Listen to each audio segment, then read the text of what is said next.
Hey there, this is Mario from shockingfit.com. I'm here on the main square in Zagreb, capital city of Croatia. It's quite a chilly day here, and it's probably the coldest I've been in the last couple of years. And I decided to shoot a quick video despite the fact that I'm extremely jet lagged and I've been in an 18-hour flight over Vancouver, Toronto, Istanbul, and landed here in Zagreb. But still, fuck it, no excuses, make the video anyway.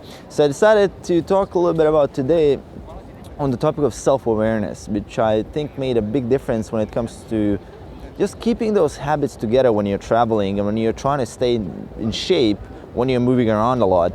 And I feel like it's the biggest personality trait that makes the massive difference, not just for me. I mean, this is tested on almost 100 clients right now who travel and live a very active life.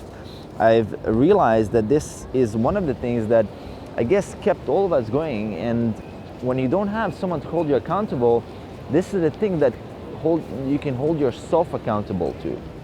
And that is the big idea there as well, is cultivating that self-accountability. And I'm noticing that is something that I haven't read a lot about. And to be honest, if you look at all the accountability, what is it? In the end, it has to be self-accountability.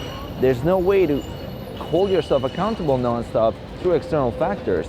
Regardless if I gave someone, I don't know, $500 to log my fitness balance for the day when I'm traveling and trying to recall what I ate, that's just gonna have a short-term effect. If I can't cultivate self-accountability, I'm not gonna be successful. And that goes same as for your health and fitness, same goes for your business. And the self-accountability will come from the fact that you're self-aware of what's going on in your life, the things that are around you, how they're impacting you. So I notice this a lot, especially when I'm, let's say, in that loss of control mode, when you're like in the party mode or when you're in the relaxation mode, when you're not really keeping control of all the things in your life.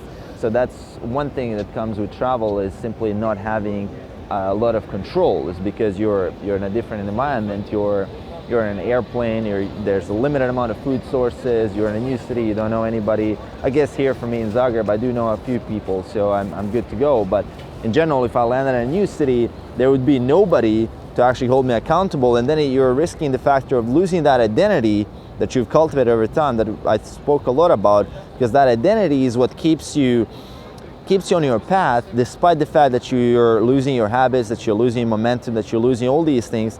That identity will actually keep you accountable and keep you going.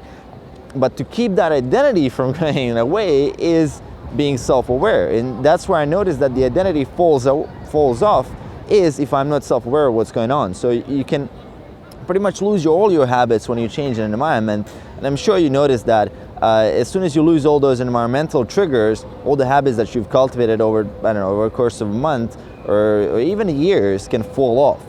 Habits like reading, that's the first thing that goes away. Habits like tracking your food intake, that simply goes away if you're traveling for a few days. And most people think, oh no, I'm just because I'm relaxing. Well, obviously it's not just that. I mean, you are relaxing, and you don't want to take it like, oh, I can't relax if I do that.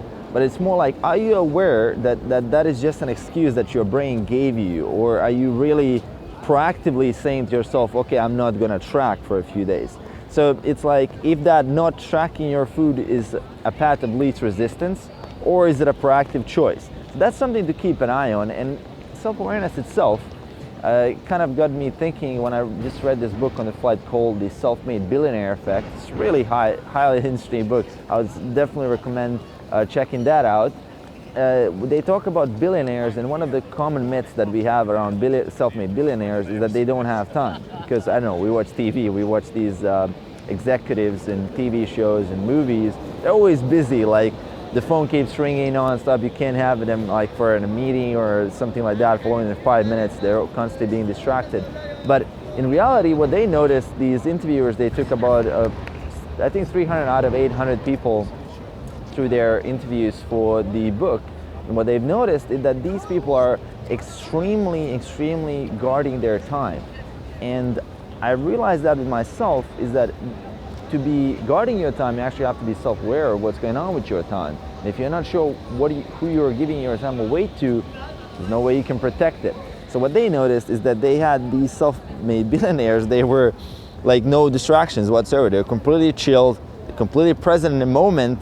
And when they talk to them, they also spoke that how these people are self-aware of what's going on with their body, with their self, with everything that's happening on in their life. So that's pretty much, I mean, one of the, I guess, key personality traits that you can generally apply for success is self-accountability, self-awareness. That's something just to give you a quick idea on while traveling, while thinking about holding all these habits together and keeping yourself accountable.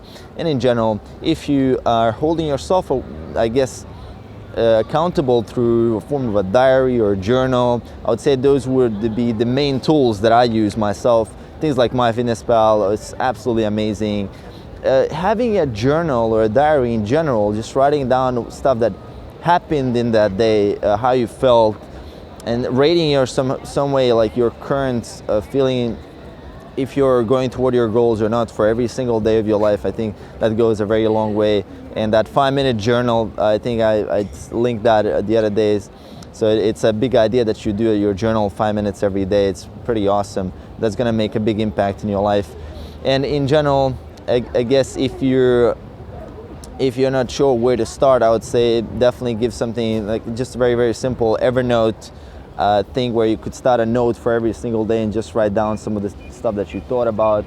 And then you'll be happy reflecting back in a few months from now, and you're gonna be, okay, then that's the things that I used to be thinking about. Or things like sending yourself an email to the future. That's something I've done, and it's pretty damn amazing when you get that email like a year later, you're reading your own words and you can't believe, okay, damn it, you know, who's this person?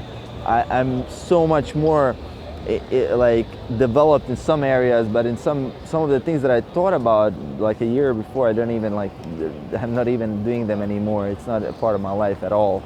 So the things that are worrying you on a daily basis, just put in your journal as well, and it's to download your brain so it has less impact in your life. So a little bit of rambling on in this video. It's not as structured as usual, as I said, sleep deprived, jet lagged, and all these factors together. Still, I hope you guys got out of it. If you enjoyed the video, make sure to click subscribe on the channel below, and I'll see you guys in the next one. Peace.